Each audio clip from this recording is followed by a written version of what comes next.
Hello dear students, lecture number 2 of electricity में आपका स्वागत है। मैं Mohammad Jafar Khan, government higher secondary school Sanku से। तो आज हम पढ़ेंगे इलेक्ट्रिक सर्किट के बारे में। कल हमने देखा था करंट के बारे में और थोड़ा बेसिक इंट्रोडक्टरी पार्ट पढ़ा था। तो आज हम देखेंगे कि इलेक्ट्रिकल सर्किट क्या होता है। तो जैसा कि आपको यहाँ पर स्कीमेटिक डायग्राम दिखाई दे रहा है इलेक्ट्रिकल सर्किट का। तो इलेक्ट्रिकल सर्किट होता एक्चुअली हम बोलते हैं कि कोई भी क्लोज या कॉन्टिन्यूअस पाथ, कोई भी क्लोज्ड या continuous path of the current is called as electrical circuit, right. अगर करंट का कोई क्लोज हो और कॉन्टिन्यूअस पाथ हो, क्लोज भी होना चाहिए और कॉन्टिन्यूअस पाथ भी होना चाहिए इलेक्ट्रिकल करंट का, उसको हम बोलेंगे इलेक्ट्रिक सर्किट। तो और जब पाथ क्लोज होगा तभी करंट फ्लो होगा, याद रखना। यानी जो सर्किट है अगर वो क्लोज होगी तभी करंट फ्लो होगा, अदरवाइज करंट फ्लो नहीं होगा। इलेक्ट्रिक करंट जो है सर्किट में पॉजिटिव टर्मिनल से निगेटिव टर्मिनल की तरफ फ्लो होता है, ठीक है ना। जैसा कि यहाँ पर आपको फिगर में दिखाई दे रहा है, ये देखिए यहाँ पर ये बैटरी लगी हुई है। बैटरी का ये पॉजिटिव टर्मिनल है और दूसरा वाला निगेटिव टर्मिनल है। और करंट कहाँ से फ्लो होगा? पॉजिटिव टर्मिनल से निगेटिव टर्मिनल की तरफ। तो करंट का पाथ कुछ ऐसा होगा, करंट ऐसे फ्लो करेगा, फिर बल्ब में जाएगा और फिर एमीटर में जाएगा और वापस निगेटिव टर्मिनल के अंदर चला जाएगा। तो ये पाथ होगा करंट का। यहाँ पर मैं बता दूं आपको कि ये एमीटर है। एमीटर किसको बोलते हैं? एमीटर जो होता है वो एक करंट मेजरिंग डिवाइस होता है। एमीटर एमीटर क्या काम करता है? करंट को मेजर करता है, करंट मेजरिंग डिवाइस, ठीक है ना, करंट को मेजर करता है। और जिस भी सर्किट में आपको इसको इस्तेमाल करना होता है, जिस भी सर्किट का आपको करंट निकालना होता है, उसमें हम क्या करते हैं, इसको हमेशा सीरीज में जोड़ देते हैं। कैसे जोड़ देते हैं? सीरीज में। सो this is the series connection, ठीक है ना। करंट के पाथ में सीरीज में जोड़ देते हैं, ठीक है।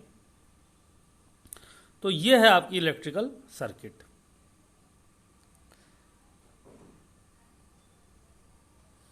तो अगला एक एनसीईआरटी का प्रॉब्लम है जो आपको करना चाहिए मेरे हिसाब से। क्वेश्चन है कि example 12.1 NCERT, A current of 0.5 ampere is drawn by A filament of an electric bulb for 10 minutes. Find the amount of electric charge that flows through the circuit. Question पूछ रहा है कि 0.5 एम्पियर का current कोई filament जो है वो draw करता है। 0.5 एम्पियर का करंट एक बल्ब का फिलामेंट ड्रॉ करता है। कितने देर तक? 10 मिनट तक। तो हमें निकालना क्या है? हमें निकालना है कि वो कितना चार्ज, इलेक्ट्रिकल चार्ज जो है वो सर्किट में कितने इलेक्ट्रिक चार्ज फ्लो होते हैं, ये निकालना है। तो वेरी सिंपल, हमारे पास ऑलरेडी फार्मूला है। हम जानते हैं कि Q is equal to I t. Q is equal to I t. क्यों ये कहाँ से आता है? ये आता है करंट के डेफिनेशन से, charge flowing through a cross sectional area per unit time. So I is equal to Q by t होता है। तो क्रॉस मल्टीप्लाई करेंगे तो हम लिख सकते हैं Q is equal to I T, right.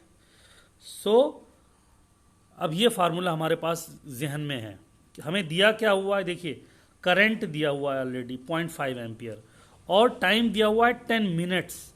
तो जो 10 मिनट है that is not SI unit.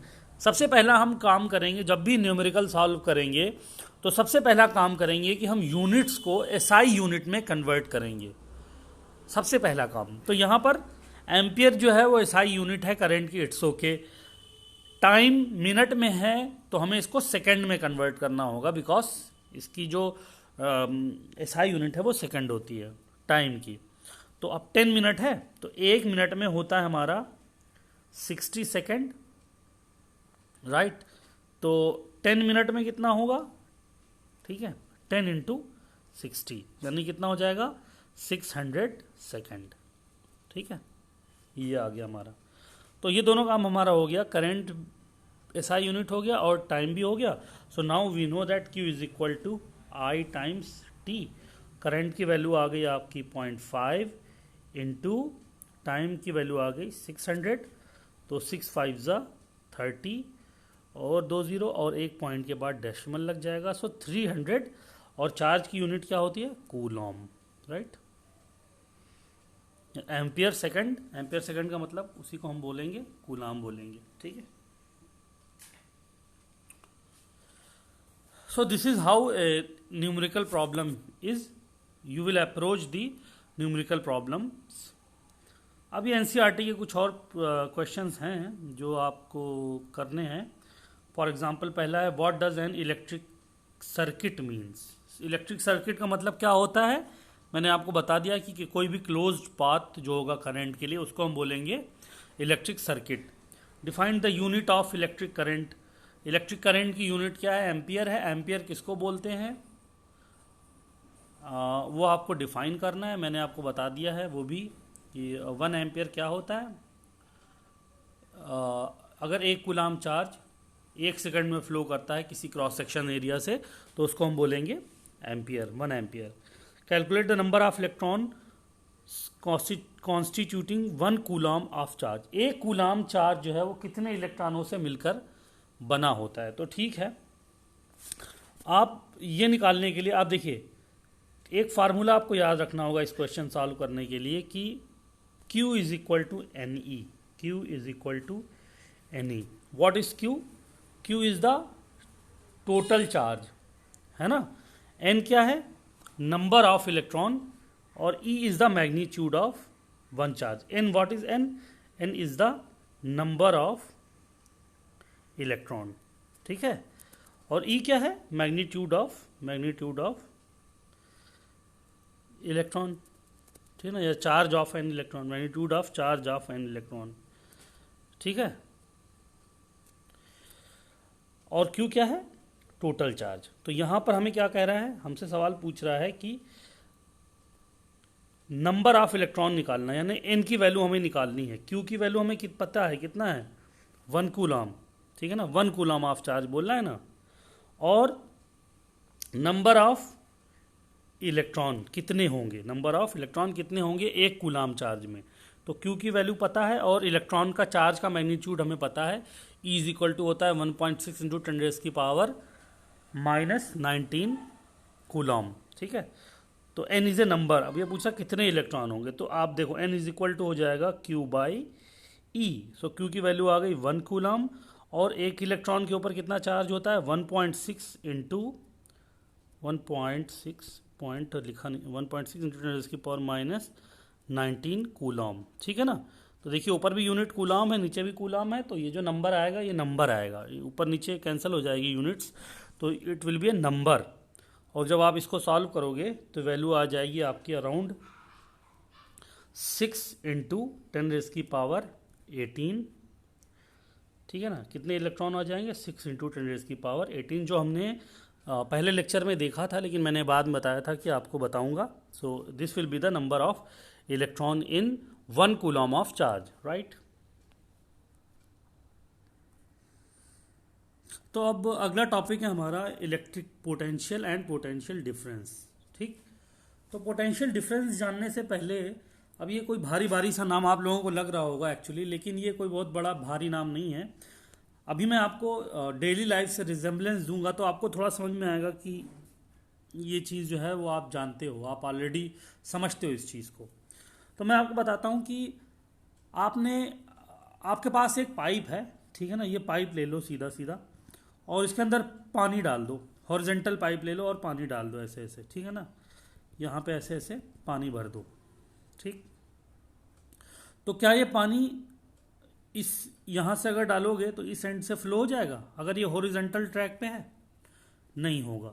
लेकिन अगर आप क्या करो, इसको टिल्ट कर दो, मतलब आप पाइप को किसी टंकी से कनेक्ट कर दो ऐसे, ये नल लगा हुआ है, ठीक है, यहाँ नल लगा हुआ है, और यहाँ से अगर पानी जाएगा तो ये पानी खुद ब खुद दूसरे वाले एंड से बाहर चला जाएगा और फिर ज़मीन पे फ्लो भी करेगा।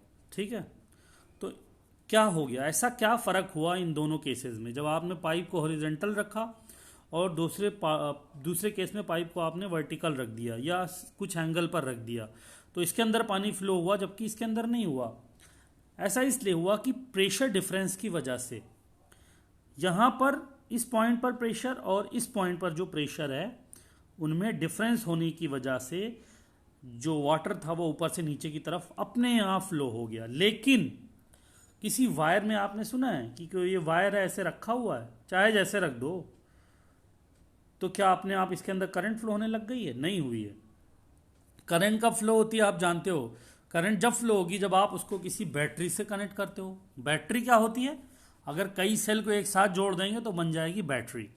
तो कभी भी आपने नहीं सुना होगा कि खुद ब खुद करंट फ्लो होने लगा है वायर में, कंडक्टर में, जब तक हम उसको बैटरी से नहीं जोड़ देते हैं। तो बैटरी ऐसे क्या काम कर देता है कि उसके अंदर से करंट फ्लो होने लगता है। सेम वही काम करता है जो मैंने अभी आपको बताया है कि पानी का एक एंड, पाइप का एक एंड आप किसी हायर हाइट पे रख दो और दूसरा वाला एंड ज़मीन पे रख दो, तो ऊपर से पानी डालोगे तो नीचे पानी फ्लो हो जाएगा ऑटोमेटिकली, क्योंकि दोनों एंड के बीच में पोटेंशियल डिफरेंस है, सॉरी दोनों एंड के बीच में प्रेशर डिफरेंस है। इन द सेम वे अगर आप किसी कंडक्टर को जब बैटरी से कनेक्ट करते हो तो बैटरी क्या करती है पोटेंशियल डिफरेंस प्रोवाइड करती है। इसी पोटेंशियल डिफरेंस की वजह से करंट फ्लो हो जाता है। जैसे कि पहले वाले केस में वाटर खुद ब खुद फ्लो हो जाता था, वैसे ही यहां पर भी करंट फ्लो हो जाता है खुद ब खुद जब आप उसको किसी बैटरी से कनेक्ट कर देते हो। ठीक है,